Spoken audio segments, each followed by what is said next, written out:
Milli giyimler halk kulturasının hem yaşamasının önemli bir elementi. Gagavuzlar hodulanırlar milli giyimlerinden, angları ayrılırlar sadeliğinden, karagöz renklerinden, bununla da beraber becerikli ustaların ellerinden dikili ince detallerinden.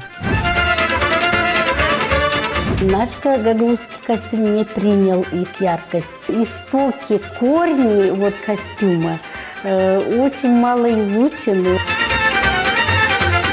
Şimdiki zamanda yerli yaşayanlar Gagavuz milli giyimlerini festivallere hem başka kultura olaylarına giyiyorlar. Шляпа – это гордость мужчины.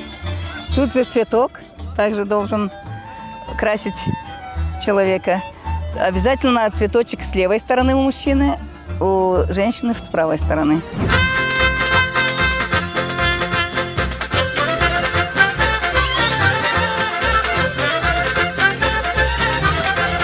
Это платье называется чукман, домотканина.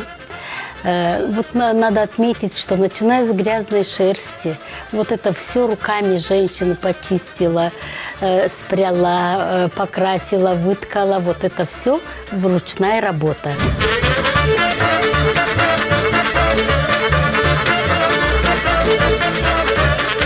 Gagavuzların milli giyimlerinin özel bir elementi gelinlik fistanı. Hangisi şimdikilerinden pek ayrılır. Где-то до 70-х годов 20 века это были разные цвета. Может быть голубой, небесный цвет мог быть, салатовый, красный. Раньше молодые девушки посветлее цвета носили. Платок, может быть, завязала еще пооткрыто. А когда уже замуж вышла, уже чуть-чуть позакрывала платок, и одежда уже потемнее, уже видно, что замужем. Milli giyimlerin güzelliğini şimdi var nasıl görmeye Kederles hem Kasım milli yortalarında.